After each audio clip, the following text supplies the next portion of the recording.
From Hillary Clinton's list of excuses to the long process of trying to repeal Obamacare, there have been several controversial but memorable moments in the world of politics this year. Here to help us break down the top political turkeys of 2017, GOP communications specialist and speechwriter TJ McCormick. TJ, happy Thanksgiving. Happy Thanksgiving. Good morning. Yeah, thanks for joining us here on this beautiful Thanksgiving day. Good to be here. We're here to talk turkey, but Yeah, not the traditional kind of turkey that everyone's thinking of. No, right? the political kind, the foot in the mouth kind. Yeah. Now, let's get right to our very first political top turkey is. Sure. It is Hillary Clinton. Oh, no drum roll there? No drumstick roll. No, Hillary Clinton. You know, she comes out of the woods after spending some time on some sort of self-imposed sabbatical, taking selfies and foraging for nuts and berries. And Hillary comes out, and you would think that she finds some humility in there. Did she? Hang on. Yeah. Let me just give it to you in her own words. We have a little clip I think you may appreciate.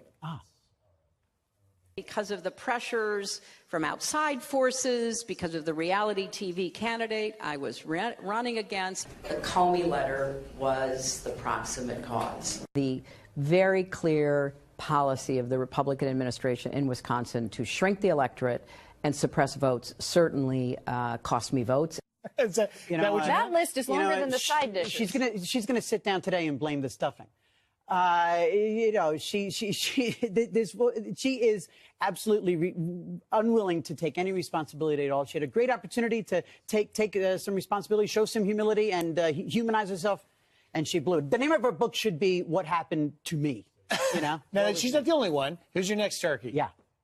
You're bipartisan in your turkey picking. I am bipartisan in my turkey picking, and I believe that the skinny repeal, the tacky terminology of the year, here come the Republicans running for years and years on repeal and replace, and they do neither.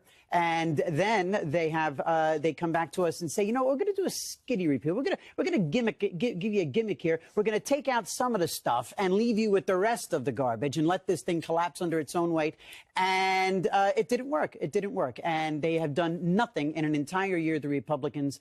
And they've got the House, the Senate, the White House, and they can't get it done. And so shame on them. And it just smarted to have even the thin one fail as well. Yeah, the extra tap. No. And real quick, I want to get one more in, which people may have forgotten, but it is a obscure congressman by the name of Ted. He's your last turkey. Ted Lieu is this just is so out of touch and terribly tone deaf. Ted Lieu, in the wake of the terrible Texas massacre at the church there, they're holding a moment of silence on the floor of the Congress, and he leaves. He gets up and he walks out of a moment of silence, not because he's overcome with emotion or because he suddenly doesn't feel well. He steps out to do a Facebook Live. He goes out to do a social media. In this day and age of me, usually the one thing that brings us together is coming together after a tragedy. But this guy gets up and goes out, and he makes a posting about how stricter gun laws are going to end these moments, which, hey, that may or may not happen. But you know what? It can wait. Take a moment. Well, it's not about you. What won't wait is a commercial break that we've got coming up. TJ, happy Thanksgiving. Happy Thank you for bringing your turkeys to us.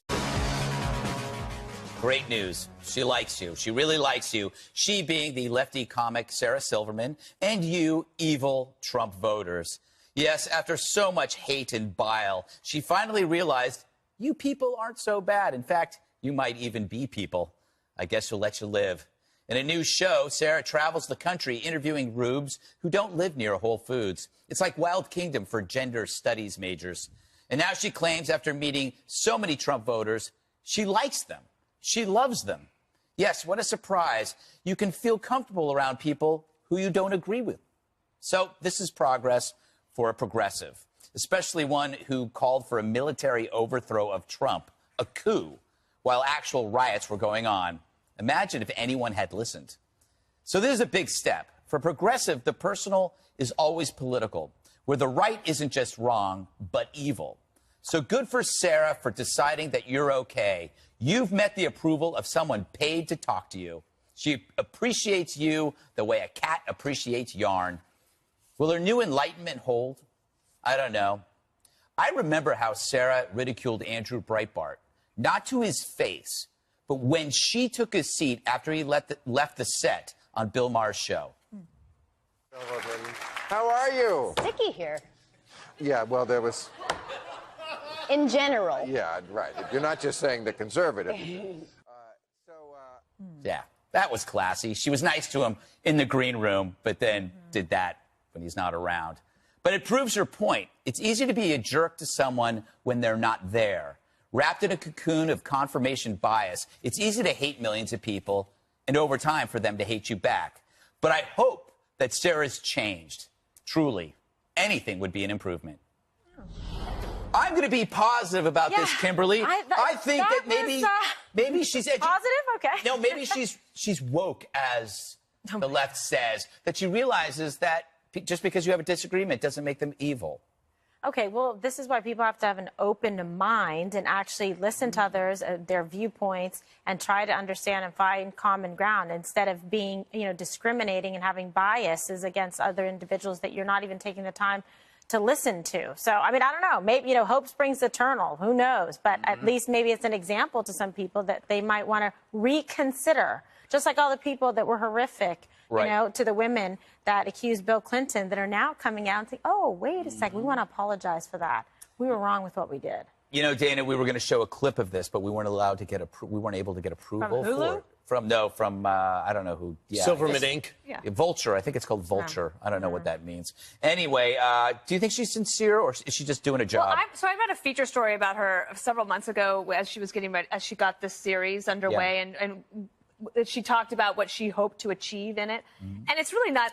It isn't that easy to publicly admit that you were wrong. Yeah. Or that you have some work to do, or that you have to go out. And so perhaps it is sincere. But I also think, she's supposedly a comedian. So one of the best ways to have relationships with people that maybe you don't agree with is through humor. True. And just laugh about it. Politics is really not that important. It shouldn't be. Actually, that's a great point. Thank you. And you seem surprised. No, yeah, I am surprised. Did you see that? He was like, whoa. Yeah, She usually saves her great points for the earlier show, Oh. the show with her name on it. Oh, we get the leftovers. We get the turkey sandwiches. We don't get the turkey. I know the feeling. Brian. But the point is, if politics takes a large part of your life, then you can be very angry. You have a lot of hobbies, or so you play soccer with kids. You coach. So, but Fox and Friends is only a tiny part of your life. Do I have to agree with your premise? I don't even Did you even ask a question? First, I have to disclaimer. He knows nothing about me. Okay. I don't even. When he sees me in the green room, he walks the other way. Did you hear what he said about your hair machine in your office the other night? It was like nuts. I did not know that. I got to get that DVR. I get all my information from Ducey. Right. Thanks for watching, though. That's twice. That's good. By the way, I got to go to Blockbuster to get the episode. Which day was it? It will be fantastic. By the way, she goes on to say in this story where she says, we haven't changed each other's minds, but I like these Trump people. I think it's a business decision. When asked about Trump, we're waiting for him to hit bottom. There is no bottom. He doesn't understand what happiness is. If he isn't ruining people's lives and destroying the planet, my heart would break for him. He's a damaged person. I don't see much conversion here or much open-mindedness. But I like you. I like the people that voted for you. And he's far happier than she has any idea. Do you think he's very happy? He's very happy. He doesn't have a care in the world. He has a good time. He has a nice family. Here's my loves his cynical grandkids. observation. She called for a military overthrow of Donald Trump. And I think she's seeing that her career is kind of like going down. And she realizes maybe alienating half of the country is a bad idea.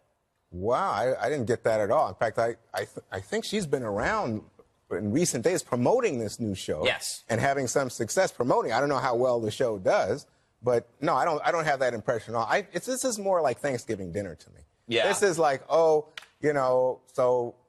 Joe walks in with the Make America Great Again hat. Right. And so am I supposed to just be mocking? Should I be like, I can't stand this guy or whatever? And then turns out, hey, Joe's a pretty good guy. Yeah. We just have some serious political disagreement. And let me tell you, I think you can have serious political fear even of Donald Trump and his presidency. But the idea that you would talk to them, this is what we were discussing earlier. This is a good thing. I think it's a good thing, but it's a good thing when you're not paid to do it. And it's like, so now she's doing it because she's got a salary. She wouldn't have done this before. She sees Kathy Griffin, and Kathy Griffin was one of the hottest comedians around, and now she's so angry. Yeah, she is so angry. She can't get on CNN. She's yelling at Andy Cohen. But the funny thing is, she's claiming that Hollywood is blacklisting her over Trump. Excuse me, Hollywood hates Trump. I'm sure. I mean, how does that make sense, Greg? It doesn't make any sense. It doesn't make it. I think she's just whining because. She was on. Was she on Bravo? Yeah, Bravo. yeah. I mean, she wasn't like the biggest comedian. She was a train wreck. Right. By No, the way, she was successful. By the way, you know, she was doing this tour with Frank Rich, who used to write for Yes. the Times and writes for New York Magazine. So it's not as if Frank Rich, I don't think Frank Rich is a Trump fan. Hates him. Right. So my impression is this was her speaking from the heart. And I would think that from your perspective, I know you're glad to have Hillary around, glad to play identity Love her. politics, grievance politics, resentment. But I mean, goodness gracious, give the lady some credit. I have a Well, but prediction. Give who she's one of the credit? 3 Sarah people that Silverman. blocked me on Wow. Twitter. Who? Not Alec Hillary. Baldwin, Keith Olbermann, and Sarah Silverman blocked me on Twitter. That is like having 3 little medals. Little medals. Yeah, it's 3 Look at states. how call them little excited medals. you are. But I do think it's going to boomerang. I think the anti-Trump stuff is getting so staid. I look for things to change. When you invite me back next year at this time, the Wednesday before Thanksgiving, we're going to talk about how people are taking on the Democratic Party on stage. Oh, yeah? Or is that after we discuss By the way- the impeachment? By the way, South Park does not do any bashing on Trump because they say it's just so predictable and hackneyed.